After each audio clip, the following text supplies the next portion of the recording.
지금 이 자리에는 이미 성서교회의 신앙생활을 꾸준히 해 오시는 그런 성도님들도 계시지만, 우리 교회 한 성도님의 초대장을 받고 한 번만 교회에 꼭 와보시라는 그러한 권면 때문에 여기 와서 앉아 계시는 분들도 많이 계십니다. 물론 그런 분들 중에는 예전에 교회를 좀 다니셨다가 이런저런 어려움을 겪으시면서 마음의 상처를 받고 그렇게 교회를 떠나신 분들도 아마 계시지 않을까 싶습니다. 물론 교회를 처음 오신 분들도 계시겠죠. 저희 교회는 약 한 달 반 전부터 새생명축제라는 이름으로 주변의 이웃 그리고 지인과 친척들 중에서 현재 교회에 출석하지 않는 분들을, 또 믿지 않는 분들을 교회로 초청하여서 이 새생명축제를 준비하였는데, 오늘과 그리고 그 다음 주일입니다.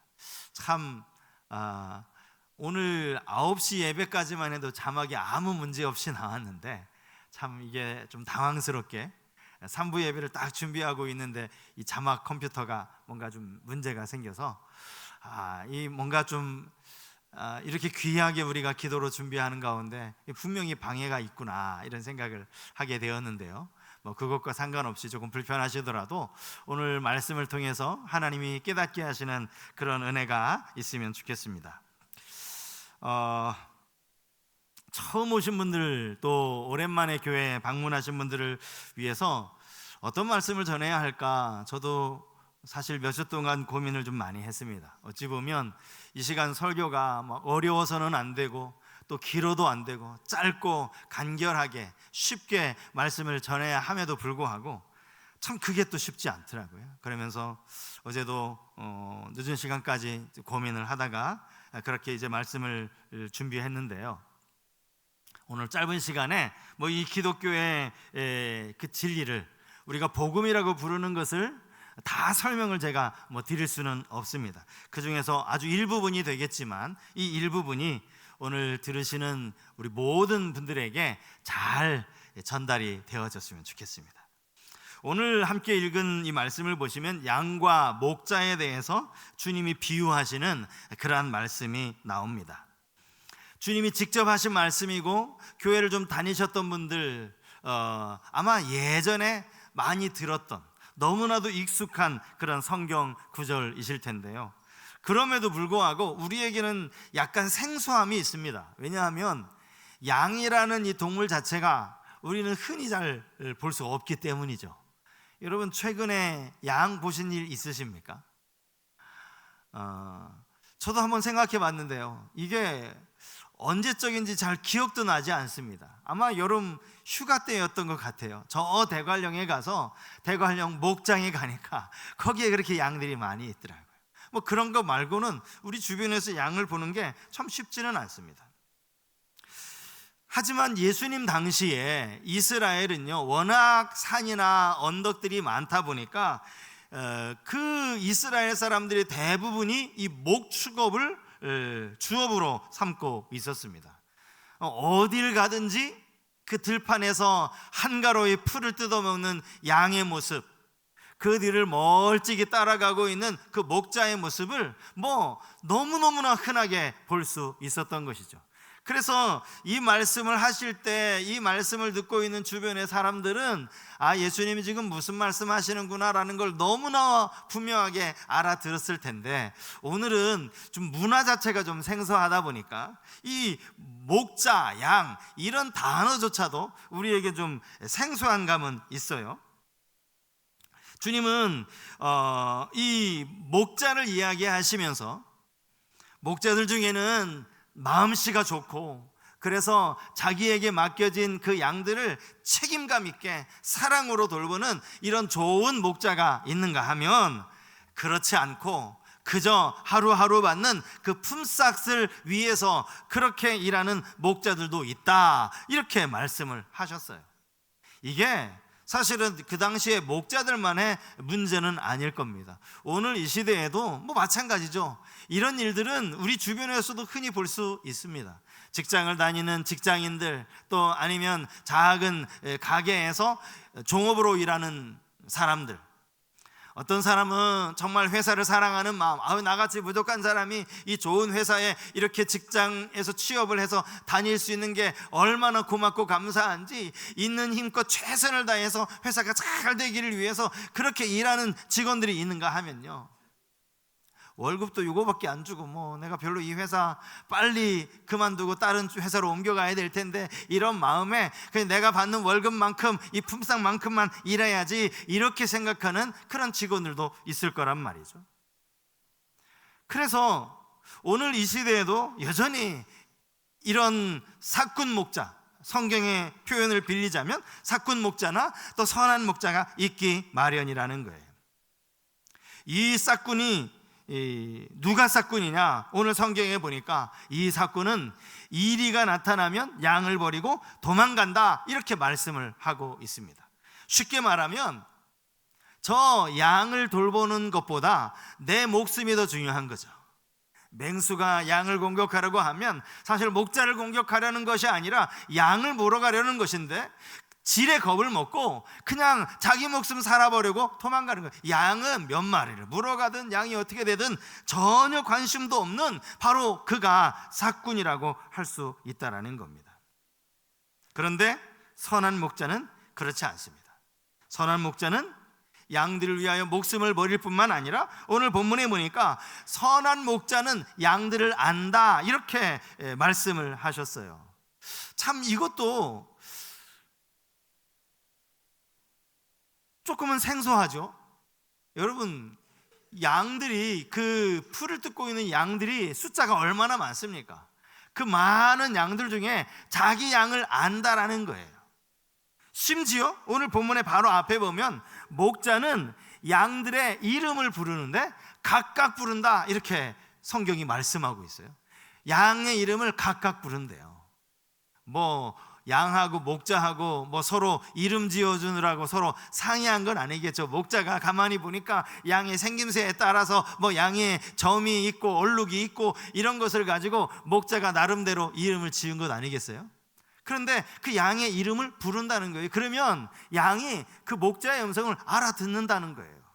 놀라운 말씀을 그렇게 하고 계시는 겁니다. 저는 오늘 이 귀한 자리에 초대되어 오신 모든 분들, 참 쉽지 않은 걸음을 하셨고 요즘 이 가을이라 얼마나 여행을 다니기 좋은 계절입니까? 그럼에도 불구하고 오늘 교회에 나오신 한 분 한 분이 너무너무나 소중한데요, 이분들에게 목자 되신 예수님을 좀 잠깐 소개를 짧은 시간이지만 해드리려고 합니다. 여러분들이 목자 되시는 예수님을 믿게 되면 어떠한 변화가 여러분들의 삶에 나타나게 되는가, 이 부분을 좀 함께 소개해 드리려고 하는데, 오늘 제가 읽은 요한복음 10장 10절 말씀에 이 부분이 다 기록이 되어져 있습니다. 요한복음 10장 10절, 죄송하지만 우리 자막을 보시면서 한번 이 성경 구절을 다 같이 한번 읽으셨으면 좋겠습니다. 같이 한번 읽겠습니다. 도둑이 오는 것은 도둑질하고 죽이고 멸망시키려는 것뿐이요, 내가 온 것은 양으로 생명을 얻게 하고 더 풍성히 얻게 하려는 것이라. 예수를 믿게 되면, 예수를 영접하게 되면 예수님, 목자 되신 예수님께서 우리의 삶에 어떠한 변화를 가져다 주시는가? 첫 번째로는요, 새로운 생명을 얻게 된다라는 것입니다. 양으로 생명을 얻게 하고, 주님이 이렇게 말씀을 하셨어요. 사실 새로운 생명이라는 말이 아마 처음 들으시는 분에게는 조금은 생소하실 수도 있습니다. 아니, 생명이 이미 내가 지금 이렇게 살아 있으니까 오늘 교회 와보라고 해서 교회 왔는데 생명이 또 있나? 아마 이런 생각을 가지실 거예요. 우리가 초대장을 만들면서 새 생명 축제라는 이런 타이틀로 초대장을 만들었는데, 이 초대장도 도대체 새 생명이 뭔가라고 생각하시는 분들이 아마 계실 겁니다. 여러분, 이 새 생명이라는 것은요, 오늘 우리가 이 땅을 살아가고 있지만 이 생명 말고 주님이 우리에게 주신 영원한 생명을 의미하는 것입니다. 우리에게 이 영원한 생명이 있다는 건 이게 얼마나 놀라운 축복인지 몰라요. 예수 그리스도를 믿는 자들에게 영원한 생명이 주어졌다라는 것이죠. 사실 최근에 저희 교회에서 이제 몇몇 분 장례를 치르면서요, 인생이 참 이렇게 허무할 수 있구나. 성경 기자가 이미 여러 번 우리에게 교훈하기를 인생이 안개와 같다 이렇게 교훈하고 있는데, 이게 진짜 그렇구나 라는 것을 제가 최근에 좀 경험하게 되었습니다. 오늘 우리 권사님 와서 앉아 계시는데요, 뭐 한 달도 채 되기 전 일입니다. 우리 교회 그 이상춘 집사님이라고 췌장암을 앓으셨어요. 그리고는 한 1년 남짓 투병을 하시다가 이제 얼마 전에 그렇게 하나님의 부름을 받으셨습니다. 연세가 이제 87세로 되어 있어서, 게다가 또 사실은 암 중에서 가장 고약한 암이 췌장암 아닙니까? 이 췌장암으로 투병하신다는 이야기를 듣고 참 오히려 많이 고생 안 하시고 그 통증 때문에 오랫동안 아파하지 않으시고 이렇게 또 하나님이 불러가신 것은 한편으로 감사하다라는 생각이 들면서도 우리 권사님이라든지 사랑하는 가족들 생각하면 이게 얼마나 큰 슬픔일까, 이런 생각을 하게 되었습니다. 제가 우리 이 집사님을 암이 발견되고 나서요, 그 뒤로 이제 계속 항암 주사를 맞으셨는데, 몇 달 전까지만 해도, 정말 최근까지만 해도 주일 예배를 나오셨어요. 이 집사님, 이 권사님 부부는 교회 봉고차도 안 타시고요, 대중교통으로 오셨습니다. 예배를 마치고 갈 때마다 악수를 하면서 집사님 좀 어떠셔요? 라고 여쭤보면 괜찮다는 거예요. 항암 주사를 맞고 한 이틀 정도는 좀 몸이 힘든데, 이틀 정도 지나고 나면 금방 회복이 돼서 괜찮다는 거예요. 주중에 항암 주사를 맞고 주일날은 그냥 멀쩡하게 교회를 오셔서 그렇게 예배를 드리시고 가시는 거예요. 야, 참 잘 견디신다 싶었는데 갑작스럽게 이제 몸이 안 좋아지신 거예요. 암이라는, 사실은 집사님께는 뭐 가족들에게는 청천벽력 같은 이야기죠. 그 이야기를 듣고 항암 치료를 이제 막 시작하셨을 즈음에 제가 집사님 가정에 신방을 갔습니다. 여러분, 목사가 암에 투병하고 있는 집사님 가정에 뭐 때문에 신방을 갔겠어요? 위로하러 간 거죠. 목사님, 집사님 힘들다도 잘 참으시고 끝까지 믿음 놓지 마시고 정말 하나님 잘 붙드시라고 제가 그렇게 말씀으로 위로하러 간 거예요. 그런데 참 집사님 말씀에 오히려 제가 은혜를 많이 받았어요. 집사님이 황해도 분이신데 6.25 때 월남하시면서 또 이 남한에서 막 사업을 하면서 고생도 많이 하시고, 또 사업이 부도를 맞는 바람에 빚도 지시고 이런저런 어려움을 많이 겪으시면서 당신이 여기까지 살아온 것도 정말 하나님의 은혜라고 이렇게 이야기를 하시는 거예요. 나는 지금 죽어도 아무 염려 없다라고 말씀을 하시면서 이분이 천국 이야기를 하시는 거예요. 이 세상을 떠나면 나를 위해 예비해 놓으신 영원한 그 천국, 영원한 생명이 내게 있는데 그거 죽는 거 그게 뭐가 그렇게 두렵냐고 이렇게 이야기를 하시는데, 사실 제가 위로하려고 갔는데 오히려 이게 제게 막 은혜를 주시는 거예요. 그래서 와, 집사님 참 대단하다. 저는 그 집사님의 그 믿음이 흔들리지 않은 견고한 아주 확실한 믿음이었기 때문에 천국에 가셨다는 걸 너무나 확실히 믿습니다. 주님이 우리에게 오셔서 하신 일이 바로 이 영원한 생명이기 때문이죠. 여러분, 우리의 인생은 어차피 죽을 수밖에 없는 존재 아닙니까? 몇 년 조금 빨리 가느냐 조금 더디 가느냐, 뭐 그것만 차이가 있을 뿐이죠. 나는 아직 젊어, 나는 아직 문제 없어, 여러분 젊다고 자신만만할 일도 하나도 없습니다. 그리고 죽음 그 이유를 우리는 준비할 수 있어야 한다는 거예요. 국민일보 이 겨자씨에 보면 이런 이야기가 아주 오래전에 이런 이야기를 제가 읽었습니다. 한번 들어보십시오. 한 나라의 임금에게 그를 즐겁게 해드리는 직책을 맡은 한 광대가 있었다고 합니다. 이 광대의 역할은요, 어떻게 하면 왕을 좀 웃겨드릴까, 어떻게 하면 왕을 재미있게 웃을 수 있게 해드릴까? 이것을 연구하고 실제로 말로 또 행동으로 그렇게 왕을 웃겨드리는 역할, 이것이 이 광대 역할이었다라는 거예요. 어느 날 역시 왕 앞에는 그 광대가 서서 막 이런저런 바보 흉내를 내면서 왕을 한참 웃게 만들었습니다. 그 광대를 보며 한참 웃고 있던 임금이 광대를 불렀어요. 내가 살다 너처럼 어리석은 바보가 이 세상에 어디 있나 싶다. 그러면서 네가 너만큼 어리석은 바보가 세상에 또 어디 있겠는가마는 혹시라도 너보다 더 어리석은 사람을 만나게 되거든 이 지팡이를 주라. 그러면서 지팡이 하나를 광대에게 준 거예요. 그로부터 시간이 꽤 많이 지났습니다. 이제 어느덧 임금도 늙어서 죽음을 맞이해야 할 그 시점이 되었습니다. 그런데 이 광대가 임금을 찾아온 거죠. 임금을 좀 만나야 되겠다고. 그리고 나서는 임금에게 이런 이야기를 했습니다. 임금님, 제가 그동안 임금님을 옆에서 잘 섬기면서 보니까 임금님은 어디를 가시든지 간에 항상 모든 것들을 신하를 통해서 잘 준비하도록 정말 철저하게 모든 것을 잘 준비하시는 모습을 제가 봤습니다. 그런데 임금님, 이제 임금님은 다시 오시지 못할 어쩌면 아주 긴 여행길을 떠나셔야 할 것 같은데 그 여행에 대한 준비는 잘 되어 계십니까?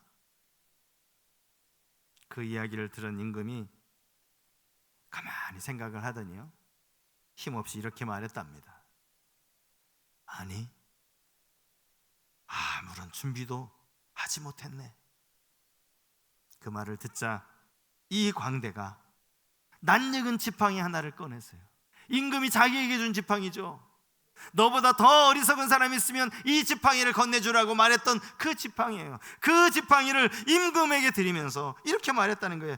이 지팡이를 건네드려야 할 분이 이제 나타나셨습니다.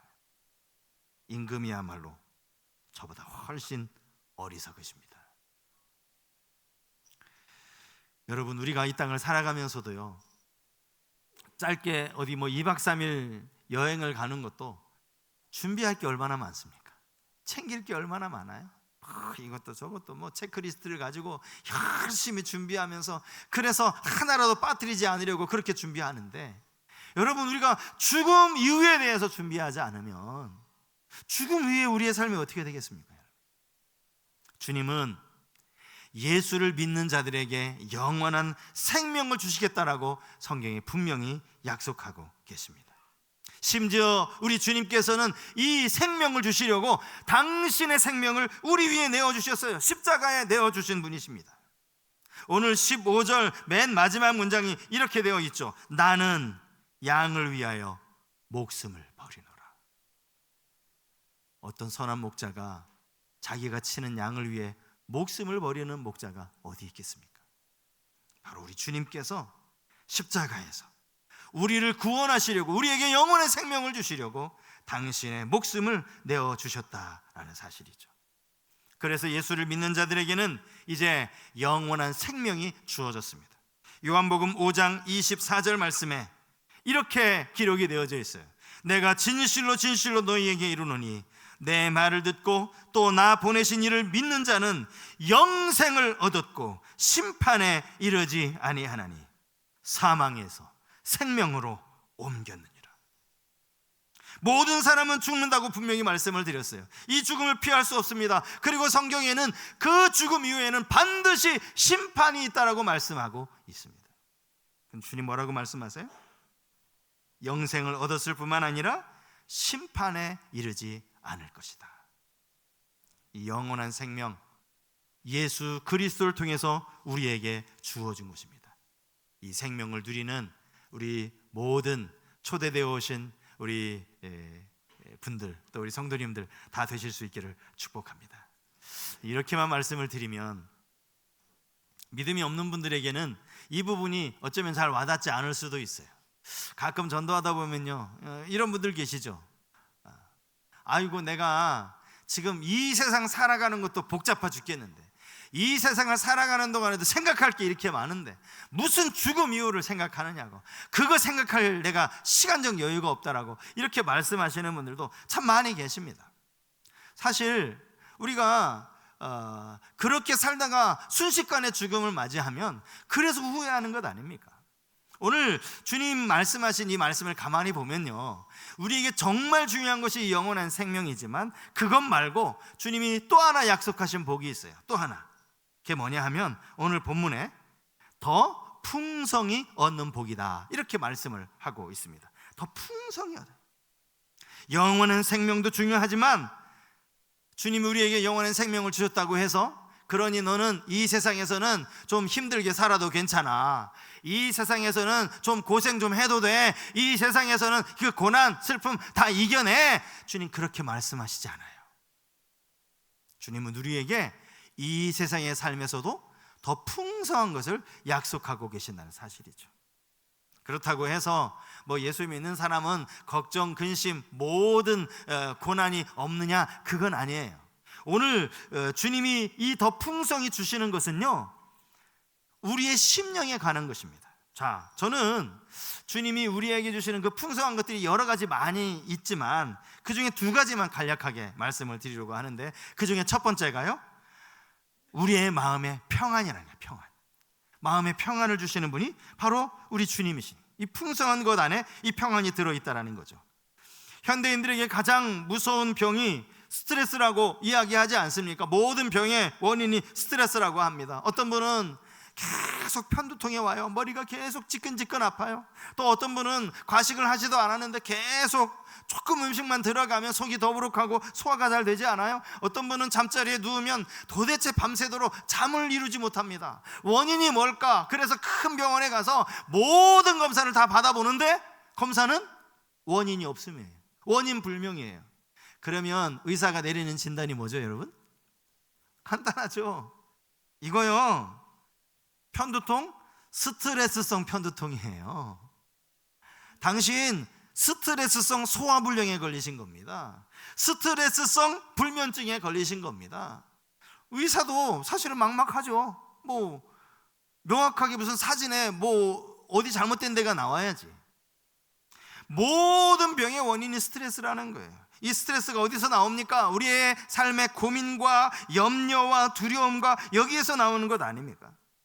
요한복음 14장 27절 말씀에 보면, 여기 제가 너무나 좋아하는 말씀, 너무나 아끼는 말씀, 너무나 귀히 여기는 말씀이 나오는데요, 요한복음 14장 27절 말씀, 죄송하지만 우리 이 구절도 한번 여러분들이 이 말씀대로 이루어지기를 바라는, 소원하는 마음으로 같이 한번 읽었으면 좋겠습니다. 같이 읽겠습니다.